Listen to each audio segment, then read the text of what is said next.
Se você chegou na Europa e sente que a sua carreira morreu quando você chegou aqui, eu te garanto, não morreu. Existe caminho para que você retome essa carreira ou que você leve essa carreira, a sua carreira, para o caminho que faz sentido para você. Mas esse caminho é um caminho que você vai construir e não um caminho pronto que está feito, calculado para você seguir e chegar lá. Se te contaram isso, se te disseram isso, que tem um caminho prontinho para você seguir, te enganaram. E provavelmente estavam tentando te vender alguma coisa. Meu nome é Camila Souza, se você não me conhece, aqui eu falo, nós conversamos sobre carreira de mulheres migrantes na Europa.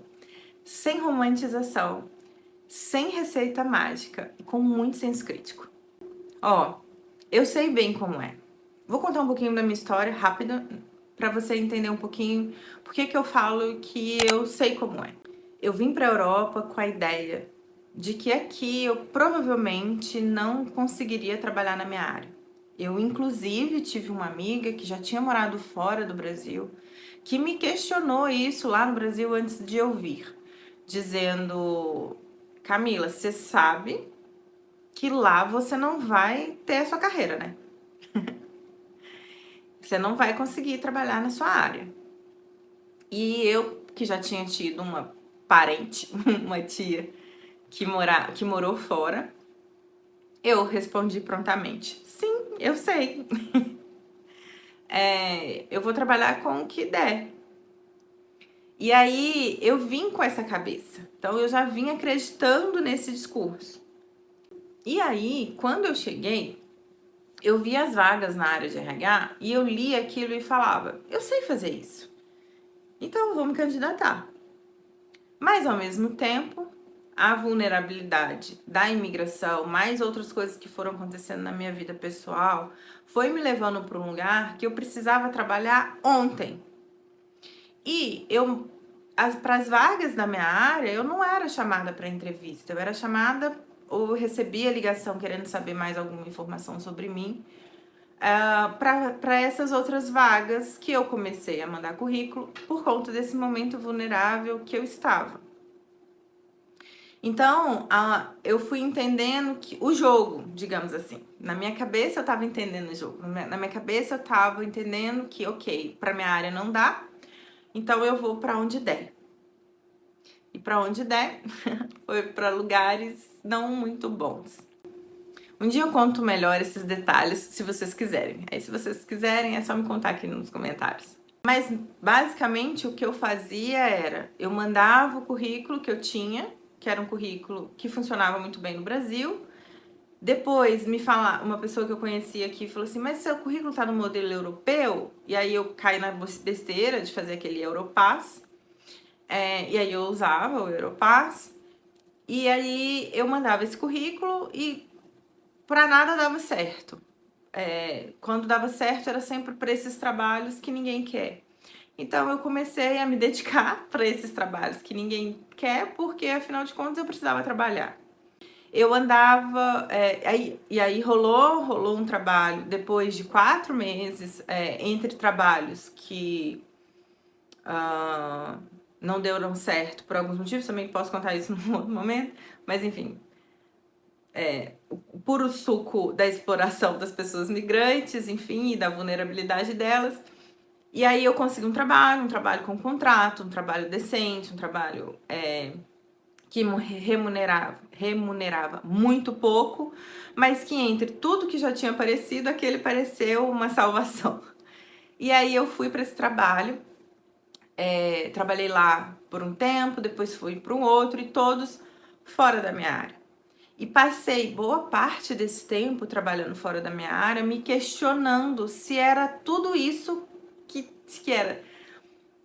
Que era tudo isso, não, né? Corrigindo. Que se era só isso que esse país que eu escolhi viver tinha para me oferecer.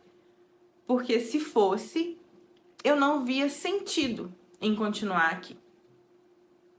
E aí chegou um dado momento que eu tive uma oportunidade interessante, não era na minha área, mas era uma oportunidade interessante, de um cargo melhor, um tipo de trabalho melhor e tal. E aí eu fui para esse novo trabalho. Isso foi antes da pandemia. E aí veio a pandemia. E quando veio a pandemia, passado um tempo, eu entendi que não, eu queria trabalhar na minha área. Foi a área que eu estudei, era a área que fazia sentido para mim.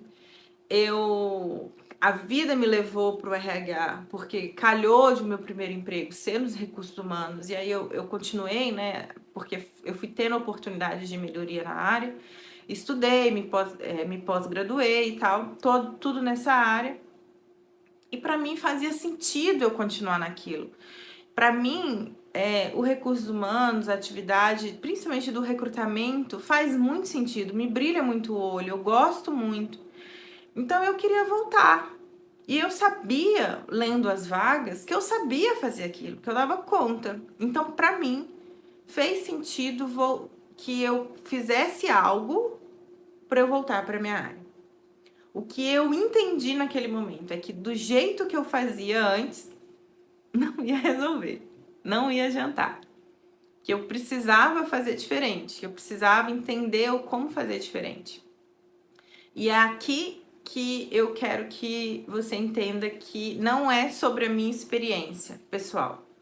Eu não estou aqui num discurso vazio e meritocrático te dizendo que se eu conseguir, você também consegue. Que se eu conseguir e você ainda não, é porque você ainda não se esforçou o suficiente.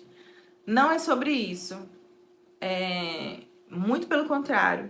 Eu vou inclusive deixar de sugestão que você veja os 2 vídeos anteriores para você entender que o meu trabalho e a forma com que eu quero que você entenda, enxergue todo esse processo de recolocação profissional é levando em consideração que tem uma questão sistêmica por trás. Que o seu desafio e a sua dificuldade não é porque você não consegue ou porque você não se esforça o suficiente. É porque existe um contexto que faz com que você seja quase que empurrada para o mercado precarizado, para o mercado super precarizado, ok? Então, feito esse parênteses, vamos voltar. Então, nesse momento que eu decidi, não, vou fazer diferente, e para eu voltar para minha área, o que eu fiz? Eu entendi o mercado. Não é a vida que vai me levar para qualquer lugar. Eu é que vou fazer esse caminhão aqui, seguir na estrada que eu quero, sabe? Esse caminho possível, esse caminho de construção começa comigo e não com esse contexto. Para fazer isso, não só numa perspectiva de idealização, mas numa visão mesmo prática da situação, eu fui olhar para o mercado.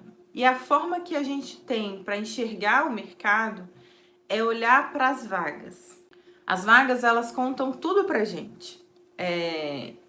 Inclusive, se você tem um olhinho mais treinadinho, que é uma coisa que eu vou ensinando para os meus clientes ao longo da mentoria, é você enxergar as red flags ali no meio das entrelinhas, sabe? Do que as vagas dizem. Mas isso é um passo seguinte. Para este momento, para você poder parar para pensar o que é possível para você, não precisa ficar tão preocupada com as red flags, mas você vai precisar das vagas. São elas que vão te orientar nisso. Então, basicamente, as vagas me contaram o tipo de trabalho que eu era mais competitiva, o que é mais competitiva? Aqueles que eu tinha mais critérios, mais requisitos compatíveis com a minha experiência, com a minha qualificação e tal, sabe? Com requisitos obrigatórios, check, sabe? E que aqueles outros diferenciais também eu podia, em algumas vagas, ter e tal, ou ter chances de ter, entende? Então, quanto mais eu preencho os requisitos ou eu tenho uma experiência muito parecida com aquilo, enfim, quanto mais próxima da vaga eu sou, mais competitiva eu tô ali para aquela posição. Então eu fui entendendo isso das possibilidades dentro do RH, qual daquelas fazia mais sentido para mim. O sentido aqui, nesse caso, era o que eu gostaria mais de fazer. Porque, por exemplo, eu fiz por muito tempo departamento pessoal no Brasil. Eu era muito boa, mas não era o que eu amava. Eu fazia, eu resolvia e tal, mas não era o que eu amava, assim, que me brilhava o olho. Já o recrutamento e seleção, não. O recrutamento e seleção me aquecia a alma, sabe? Brilhava o meu olho e tal. Então, eu juntei esse sentimento de o que faz sentido, o que eu quero fazer no meu dia a dia com o que o mercado pede e o que eu tenho ou o que eu não tenho. E, inclusive, identifiquei coisas que eu precisava abrir mão. Porque na altura eu queria muito voltar para o universo das grandes corporações, né? De grandes empresas. Porque foi desse lugar que eu vim do Brasil. E tem um rolê de grandes empresas, de organização, de delimitação de processos e tal, que eu gosto. É uma administração menos caseira, sabe? E aí, que tem uma outra contrapartida. Não te dá também tanta autonomia, não te dá tanta liberdade. Mas, enfim, tudo na vida tem dois lados, né? E eu queria muito voltar para esse mundo corporativo, para esse universo de multinacional e tal, que era o universo de onde eu tinha vindo. Mas, ao contrário de no Brasil, que eu podia ter continuado ali e que ia demorar para que o inglês fosse um impeditivo para eu avançar na minha carreira, aqui não. Aqui o inglês, em especial em multinacional, era tipo assim, básico. Básico do básico, sabe? Era não, né? Ainda é. Inclusive, se você ainda não parou para analisar as vagas, assim, você vai perceber que o inglês aqui é realmente um requisito básico, principalmente para vagas em multinacionais. Porque quando aqui, ao contrário do Brasil, que o multinacional tem um contexto assim de ser uma empresa que tem em vários países, né? Que ela pode ter originário no outro país e ela tem uma filial no Brasil e tal. Mas lá no Brasil ela funciona muito no universo Brasil. Muitas empresas funcionam assim. São todas? Claro que não, mas muitas funcionam. Aqui não, aqui o multinacional está muito envolvido com, ok, você trabalha aqui nesse país, mas você vai falar com as pessoas com frequência, que são da matriz, que é no outro país, ou você vai viajar para esses lugares, ou a equipe é intercultural, então a língua que predomina é o inglês, sabe? Essa constância de pessoas de países diferentes é uma realidade. E aí o inglês é básico. Então, quando eu entendi isso, dessa questão do inglês, eu entendi que eu ia ter que ceder nessa história da multinacional. Eu ia ter que focar em empresas menores para eu poder voltar para a área, investir no inglês e tal, e aí a médio prazo ou a longo prazo ir atrás dessas posições que faziam mais sentido para mim, se é que na altura continuariam fazendo sentido. Percebe que tem uma fluidez, ao mesmo tempo que também tem um tomar as rédeas da vida e colocar as coisas para andar no caminho que você deseja e não deixar acontecer porque, deixa acontecer, seja o que Deus quiser. Normalmente, esse deixar acontecer te leva para lugares que são convenientes não para você, mas para outras pessoas, e especialmente para aquelas que de alguma forma estão lucrando com isso. Então, se você quer que a sua carreira tenha a sua cara, que ela vá para lugares que realmente você deseja, você precisa tomar essa rédea, ter um pouco de flexibilidade, porque pode ser que você precise ceder, pode ser que você mude de ideia e tá tudo bem mudar de ideia. Pode ser que hoje algo faça muito sentido para você, mas que daqui a um ano não faça mais. e tá tudo certo. Então, ter essa flexibilidade é importante, mas não flexível demais ao ponto de soltar o corpo e deixar a onda te levar. E a consequência de quando a gente faz esse movimento consciente, elaborado, estratégico, a consequência é que a gente sai da invisibilidade do mercado de trabalho qualificado. Isso é um fato. Eu nunca vou esquecer, por exemplo, a Laura, que foi a minha primeira cliente na Espanha. A Laura tinha mestrado, eu não tenho certeza se ela já tinha concluído ou se ela estava cursando o mestrado na própria Espanha. Inglês e espanhol fluentes. Era da área de energia solar, que não tem tanta gente assim qualificada para essa área. E ela já estava há 1 ano à busca de trabalho compatível com a área dela. E ela não era chamada para nenhuma entrevista.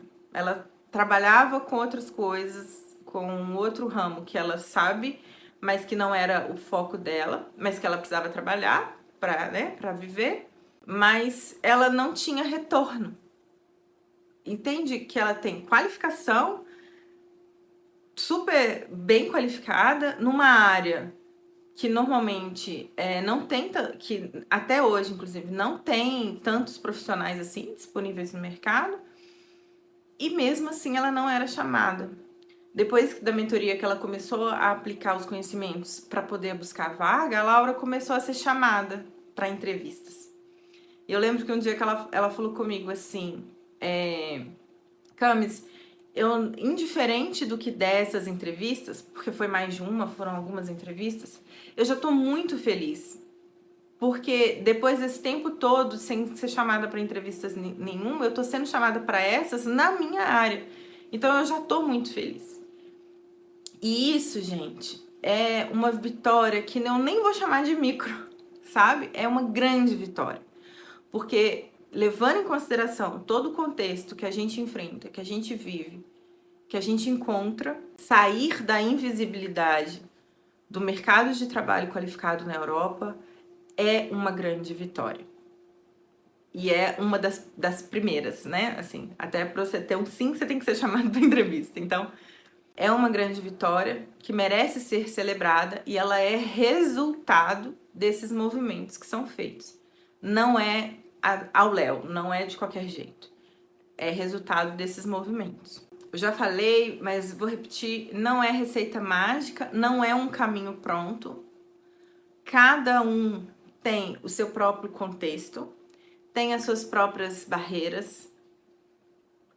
Tem gente que vai ter documento, tem gente que não, tem gente que vai precisar fazer um caminho aqui paralelo, porque a gente está falando de profissão regulamentada, tem gente que não. Tem gente que está num país que, além do inglês, é preciso um terceiro idioma. Tem gente que não. Então, cada um tem o seu contexto. E o contexto faz com que o caminho seja único. Que esse caminho construído seja seu. Então, eu contei a minha história e eu quero deixar isso claro. Contei a história da Laura, eu tenho várias outras histórias que eu poderia contar, mas que não é sobre a experiência individual. É sobre entender que você precisa olhar para a sua realidade, para o seu contexto e traçar planos realistas para que você faça os movimentos necessários para alcançá-los. Com SEP, estratégia, constância e paciência. Se o seu objetivo é ano novo, vida nova, emprego novo, começa hoje. Não fica à espera de o dia ideal, o mês ideal, que você esteja pronta, que você se sinta pronta. Não fique à espera que todos os astros se alinhem para que você esteja no momento ideal para fazer esse movimento. Porque, minha amiga, se a vida me ensinou um negócio, é que isso não existe. Não existe porque vai ser sempre haverá algo que não tá perfeitamente bem. Eu vou ser bem honesta. Tô gravando esse vídeo aqui pra vocês com várias coisas acontecendo que não era o ideal. Mas eu não vou deixar de gravar, porque o que me importa é trazer esse conteúdo aqui pra vocês. E eu não vou ficar à espera do dia ideal para eu poder gravar. Entende? Eu não vou esperar o dia ideal para eu poder fazer o trabalho que eu acredito. E eu acho que seria muito bom que você também olhasse assim para sua vida. Não espere o momento ideal para você fazer da sua vida aquilo que você quer que ela seja. Seja a vida profissional, a vida pessoal, enfim, a vida familiar, em todos os campos.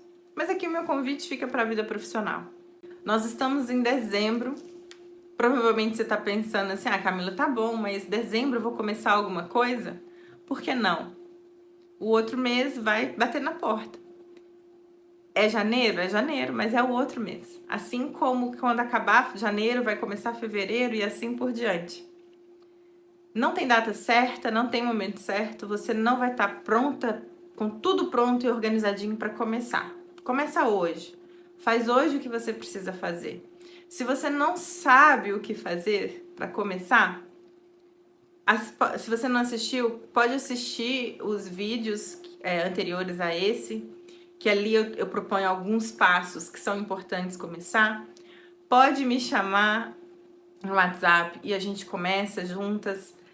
Pode entrar no meu grupo, no WhatsApp, né? Que lá também tem conteúdos exclusivos lá do grupo. E aí você já começa a pensar mais, a analisar mais sobre a sua carreira.